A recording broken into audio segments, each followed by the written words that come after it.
Johnson Wax Program with Fibber, Mcgee, and Molly.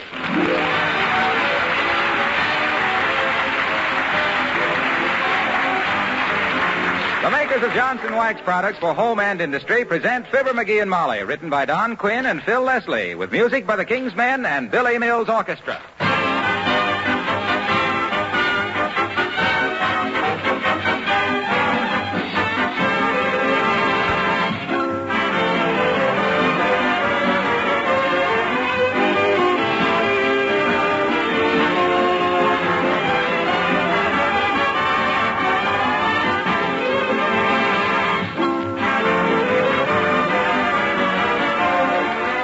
Somebody should put up a monument or write a great poem in honor of the man who first discovered linoleum. I don't know who he was, but I do know that he deserves a big bouquet, and I think you ladies will agree with me.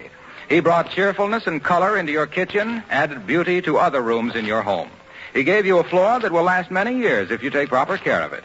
Now, the easy way to do that, the easy way to protect it, keep it sparkling with very little work, is with Johnson's Self-Polishing Glow Coat. There's practically no work with Glow Coat. You simply apply and let dry.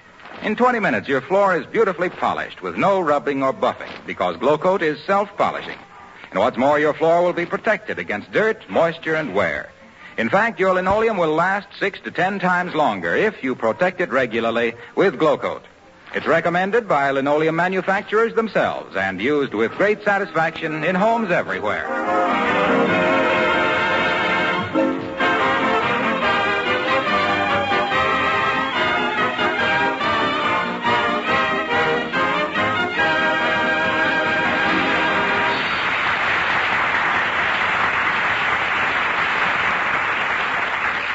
The Mcgees haven't done much reading lately. In 1922, they bought the famous 5-foot shelf of books, but were pretty disillusioned when they found Dr. Eliot didn't even tell what to do for a simple case of Charley horse.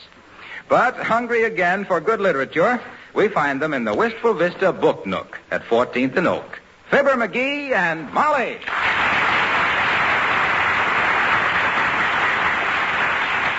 We'd better be buying a book, dearie. Huh? We've been browsing in here for an hour and a half, and the lady in charge is giving us some dirty looks. Yeah, it don't bother me any. I've been looked at dirty by experts. Hey, I wonder if they got a copy of A Bough Grows in Brooklyn. Isn't that a tree grows in Brooklyn? Well, they wouldn't have that. This is just a branch library. Let me see now. Oh, boy, look at here, Molly. The Book of Models. Oh, airplanes. McGee, here comes yourself. I think we're going to get the old heave-ho. Oh, yeah? I guess we got as much right in here. Oh, hi, sis. How do you find business? I just look out the front window and it walks past. Have you found a book you like, sir? Finally? I'm afraid not, Mrs. Tolliver, madam. Oh, Tolliver, eh? You any relation to the chairman of the pool table committee at the Elks Club, sis? Old Oliver Tolliver? I'm his first wife. Oh. His first wife. Yes, and his last, he says. Might tell Oliver we were in, sis. I'm Fibber Mcgee, my wife, Mrs. Mcgee. How do you do, I'm sure. How do you do? My husband has told me a great deal about you, Mr. McGee. You'll find the cheap editions on the table in the rear. My husband is looking for a good, interesting book, Mrs. Tolliver. How about a good mystery story, Mr. McGee? Now you're cooking, sis. Take my little hot hand and lead me to him. Dig me one. Here's the latest, Mr. McGee, The Case of the Cross-Eyed Cat. Oh. By Ellery Stanley Reinhardt. Oh, he writes good ones. He writes under 5 different names, you know. Modesty? Alimony. Oh. Oh. How much is this, sis? $2, sir. $2. Why, for We'll two... take this book, Mrs. Tolliver. Here you are. Thank you.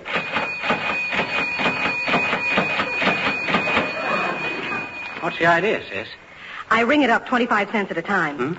There's another bookshop next door, and they think we're doing a whale of a business. Shall I wrap the book for you? Yes, please. All right. In the first place, it's very badly written. The characters are corny, the plot is lousy, and the action is... Hey, what are you doing? Wrapping the book.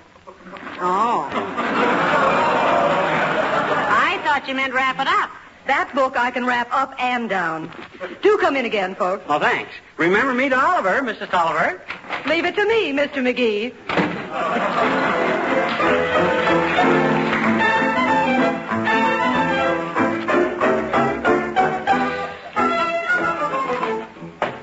Jeffrey Hawkins, the Hawk, known to the trembling underworld. Oh, watch that top step, McGee. Where was I? Oh, yeah. As Jeffrey Hawkins, known to a trembling underworld as the Hawk, raised his knife and fired 3 times. Raised what and fired? His knife. This detective had a trick knife that was a combination pistol, see? Kept it under his hat. Must have been very handy. He could shoot from the hip if he was double-jointed. This guy's got everything, Molly. He's terrific. There's been 7 murders already, and 5 of them... Hello, Mrs. McGee. Hello, Mr. McGee. Been out for a walk? Went down to the bookshop, Alice. Oh. Show Alice the book we bought, McGee. Oh, McGee, show Alice the book we bought. He doesn't hear a word we're saying, Mrs. McGee. What on earth is he reading? It's a murder mystery. McGee! Oh, no, you don't, you black-hearted devils. The chains were never forged that would hold Jeffrey Hawkins against... Somebody speak to me? Oh, hi, Alice. Oh, are we home? We came home 5 minutes ago, Jeffrey. That must be a terribly interesting book, Mr. McGee. Oh, baby, this is a doozer. 7 murders already, and I'm just getting to the interesting part. Sounds like it would make a great picture with Gory Cooper. You can read it when I get through, Alice. It's the case of the cross-eyed cat. Oh, that one. That's the one where the murderer turns out to be... Hey, don't tell me. My goodness. No, don't give the plot away, Alice. Though I'll bet that's the only way the author could get rid of it. Well, I read it last week, Mrs. McGee. Mr. McGee, have you got to the place yet where Jeffrey Hawkins goes into the opium den disguised as the Chinese crooner Bing Sing Lo?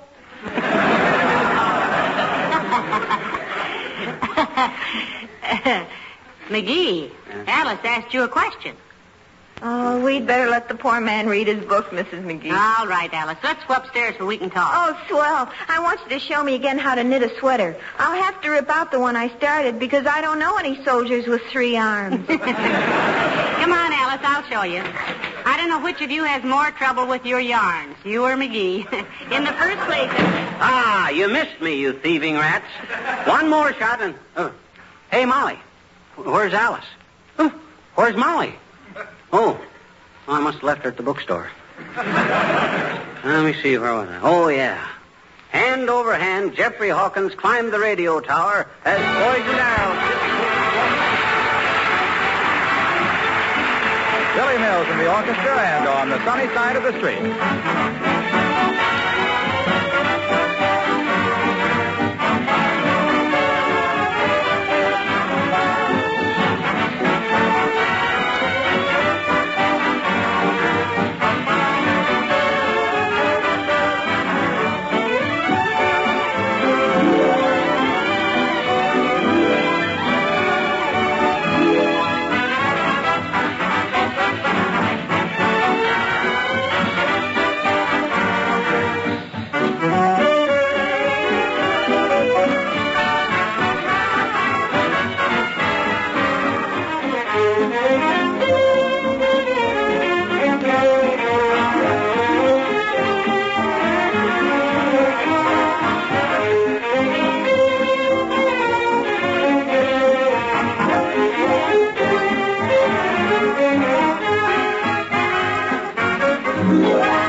Hey, Molly, listen to this. Jeffrey poised himself gracefully at the top of the wall. Down below, the hardened criminals were making the night hideouts with their yells of defiance. They were making the night what? Hideouts. That's what it says here. Hideouts. How's it spelled? Hideous. Hideouts. Why? Why, McGee, that's hideous. Oh, I think it is, too. Them foreign words always throw me. Back on page 39, there's a... What's cooking? Beulah's baking an apple pie. Smells good. Can I have a piece to eat while I read my book and a glass of root beer? I'll ask Beulah if it's done yet. Beulah! Oh, Beulah! Somebody ball for Beulah?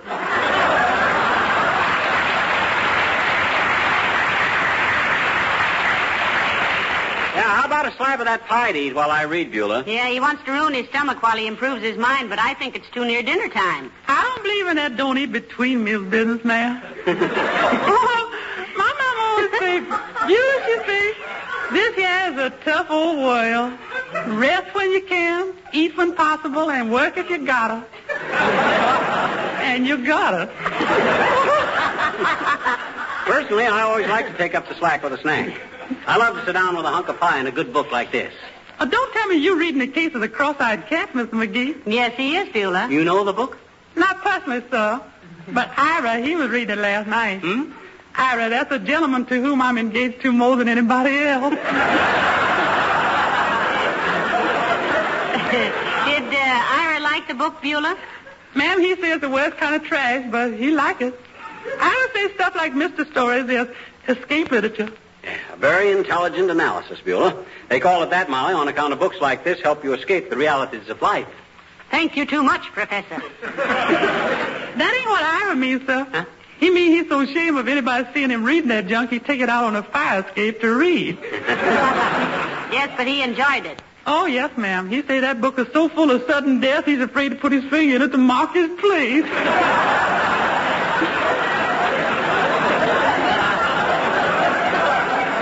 Now, you can say that again. Yes, sir. He say that book's so full of sudden death, he's No, afraid... No, Beulah. Oh. McGee was just agreeing with you. I'll say so. They use so darn much ammunition in these books, it's a wonder the WPB don't clamp down on them.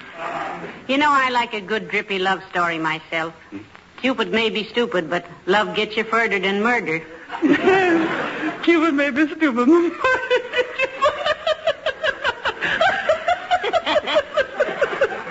Love that little lady.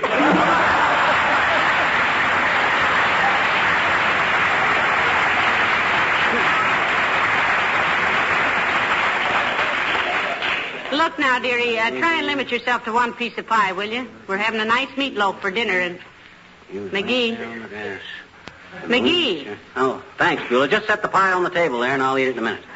Crouched in a corner of the boxcar, kidnapped Carson drew a bead on the back of Jeffrey Hawkins' head. Slowly, his finger tightened on the trigger. What? Somebody speak to me? Well, it can wait till you kill Mr. Hawkins, dearie. Though I can hardly. Where's my pie? Where'd Beulah put it? She hasn't brought it in yet. Why, she did, too. I heard her speak to me. I told her to set it on the table there. Look, McGee, you get so buried in that homicide handbook that you don't know who is speaking to you. Huh? I merely asked you not to eat too much before dinner. Oh, okay. Now, where was I? Kidnapped Carson's finger was tightening on the trigger. Oh, kidnapped... Oh, yeah, here it is. Suddenly... Who is kidnapped Carson? Look, Molly, you can read it when I get through. All I ask is to be left in peace. My gosh, a man can't even read a book around here without a... Hello, folks. Oh, this is all I need. Now, don't be rude, McGee. How are you, Mr. Wilcox? Swell, Molly. How are you, pal? What's the matter? What's he sore at me for? No, it isn't you, Mr. Wilcox. He's got a new murder mystery, and he can't tear his eyes off it. Oh, I'm sorry, pal. I just dropped in to pass the time of day. What time you got, Junior? 4:17. I got 4:22. Now, can we consider the time of day passed, and can I get on with my book? McGee, you're being very uncivil. No, he's right, Molly. I'm sorry I interrupted you, Fibber. That's okay, Junior. But when a guy finds a marvelous book like The Case of the Cross-Eyed Cat, a guy can't help Oh, The Case of the Cross-Eyed Cat. Gee, I just read that night before last. You know who the killer is yet, pal? No, I don't. And furthermore... Well, you'll be as surprised as I was when it turns out to be the man... Mr. Wilcox, please. Don't tell me. Gee whiz, point killer.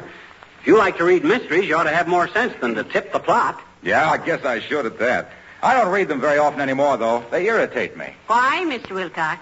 Uh-oh. Here it comes. Well, for the love of Mike. In those books, the police are always checking somebody's fingerprints. No self-respecting crook leaves fingerprints in this day and age. I still don't know how he's going to do it, but he'll get it in there some way. Well, can't a crook be careless, Mr. Wilcox? Oh, I suppose so, but my point is that fingerprints are so outdated. Every good housewife knows that. With the furniture and woodwork protected with a coat of Johnson's wax, fingerprints are a thing of the past. What'd I tell you? If these fiction writers knew as much as a smart housewife, they'd forget that fingerprint stuff.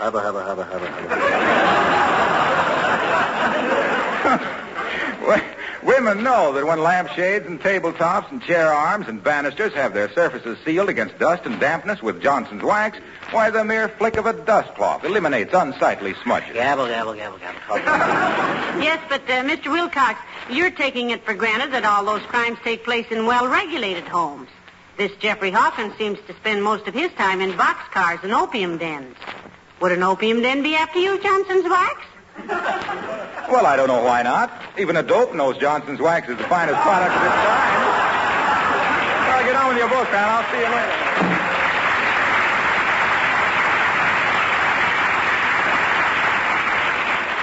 Well, you might have at least said goodbye to him, McGee. Oh, dear. Looks like I'd have to sue Jeffrey Hawkins for alienation of affections. McGee, I'm going upstairs and mend some socks. He's going to miss me like Jones misses Wallace. Oh,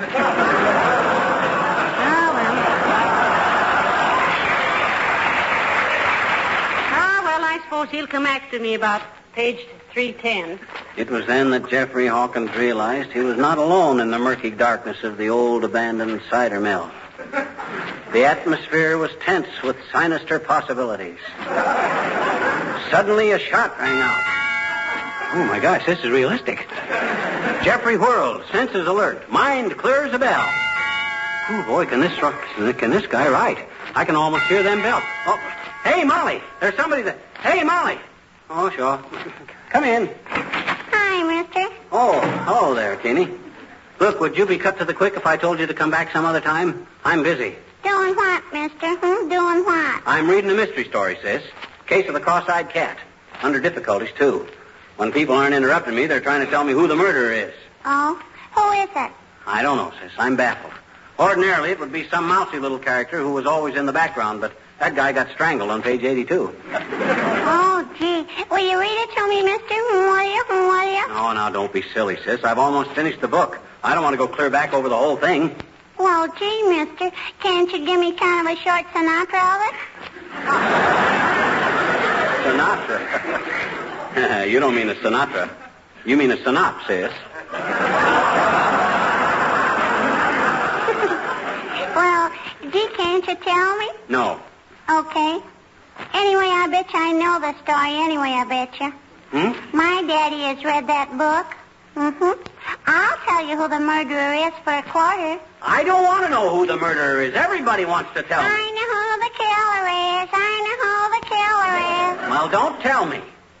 For a quarter, I won't tell you. I won't pay it. Okay. The killer Stop. Don't tell me. Here's a quarter, sis. Now beat it, will you? Gee, thanks, mister. You're awfully nice to little children. Yeah. Well, I wish little children would reciprocate. Now scram, will you? Okay. Hey, mister. Now what do you want? I didn't know who the killer was at all. Gee, are you ever a patsy? Yeah, I guess I am, sis. Otherwise, I'd never have been fooled by it myself. Fooled by what, mister? That lead quarter I just gave you.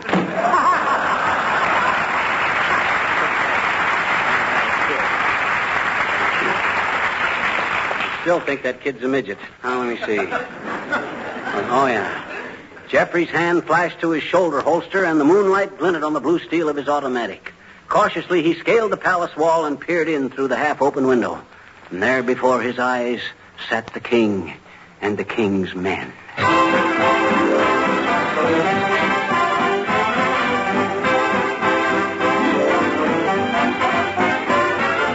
And by an odd coincidence, here are the king's men to sing the Chul song.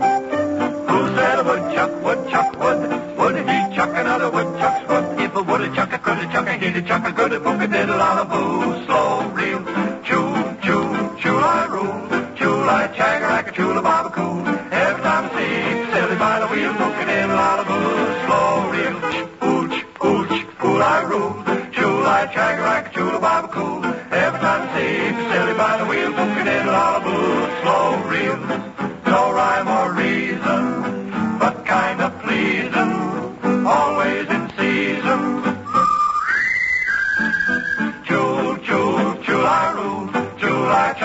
chula barbecue. Every time I see Silly by the wheel, booking in all the booze, slow reel. I met with a gal and her name was Vasily. Side of her, side Vasily, won't you be less chilly? You should have seen the change come over that filly. Booking in all the booze, slow reel. Choo, choo, chula rule. Chula, chagarack, chula barbecue. Every time I see Vasily by the wheel, booking in all the booze, slow reel. Slice it thick or slice it thin. It ain't where you're going, it's where you've been. This is just where I came in. Booking in a booze, slow reel. The tune is teasy, so cool and breezy. Just take it easy. Choo, choo, choo-a-roo. Choo-a, chagarack, choo-a-barbecue. Last time I saw Silly by the wheel, booking in a little riddle with a fiddle in the middle. Took a dealer in the back of feather. Sure, how silly it makes you feel. Booking in a lot of booze, slow reel. Slow reel. Slow reel. Never get a better with a dealer in the back of feather.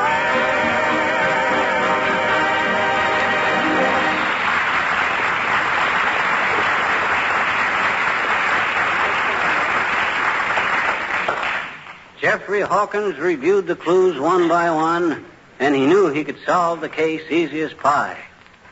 Pie.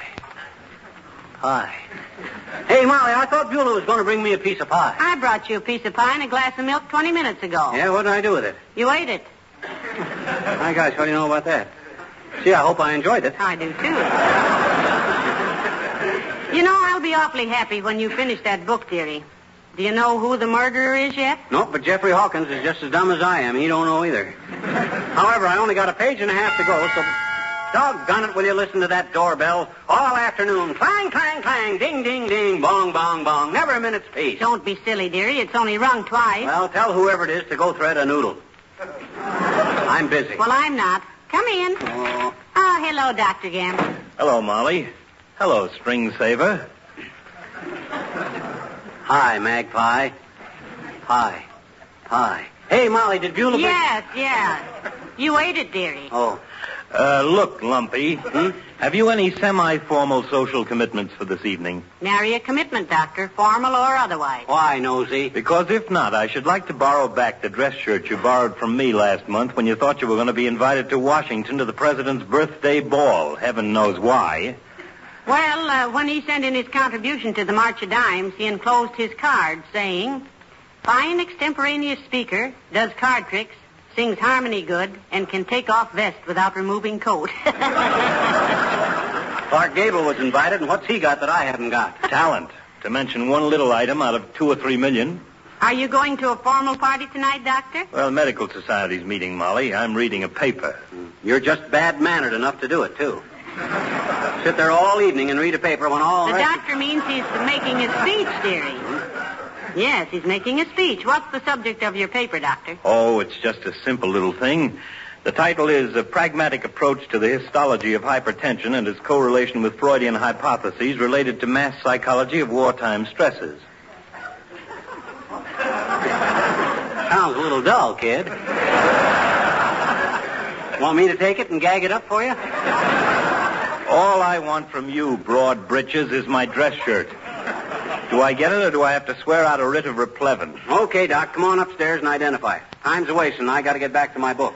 Just what is that lurid little hunk of half-baked Hemingway you're so involved with? A new mystery, Doctor. The case of the cross-eyed cat. Oh, that's the one where the murderer turns out to be the... Cut it out, will you? I want to read it myself. Oh, I'm sorry. Come on, let's get the shirt. Okay. This meeting tonight's one of the finest.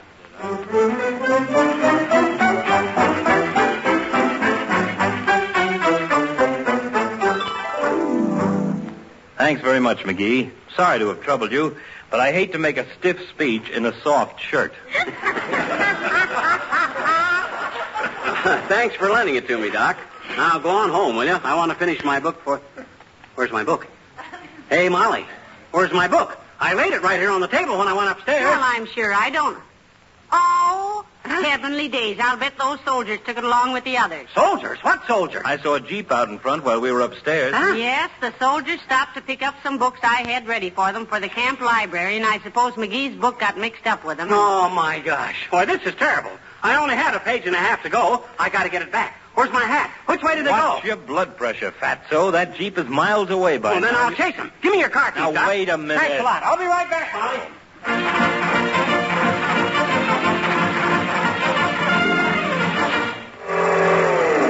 Hey, Bud, did you see a Jeep full of books go past here? Yeah, they turned south on 14th Street, mister. Anything wrong? Yeah, they took my cross-eyed cat, and I got to find out who the killer is. Thanks, Bud. I don't know why these drunken drivers...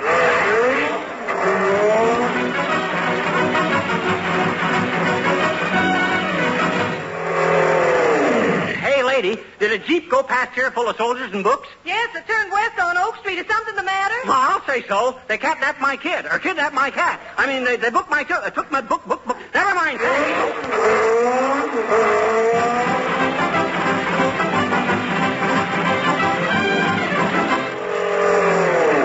Hey, Mac, did you see a Jeep go past here full of books? Yeah, it did. How long ago? 3 weeks ago Friday. Go fry a pig. Go milk a coconut.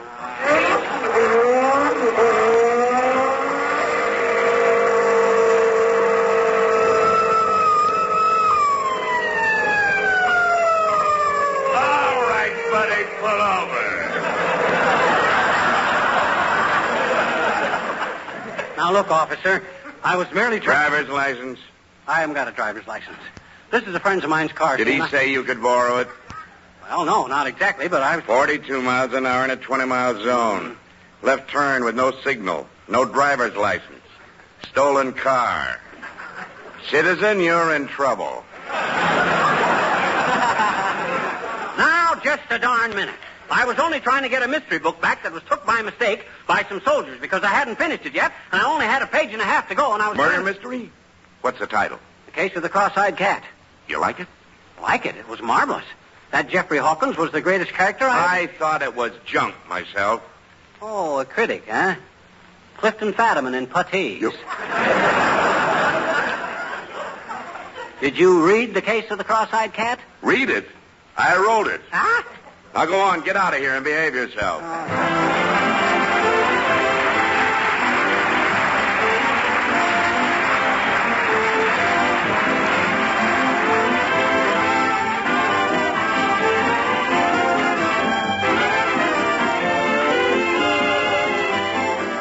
Here's something that's worth repeating over and over again. To take better care of your things, try waxing them.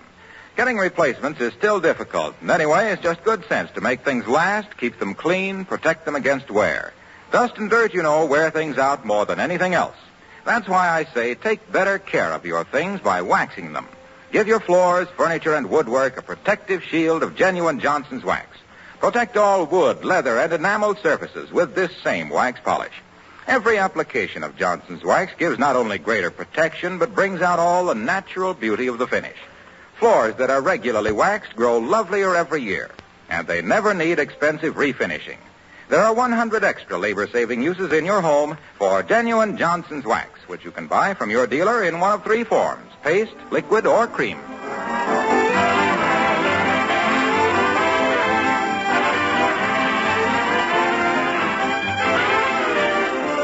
And that's how it was, Molly. I didn't get my book back, but at least they didn't toss me in the pokey. Well, don't feel bad about the book, dearie. We got a new mystery in the mail this afternoon. We did? What's the name of it? Murder on March 15th by H. Morgenthau. How does it pay off? That's the mystery. Oh, I see what you mean. Good night. Good night, all.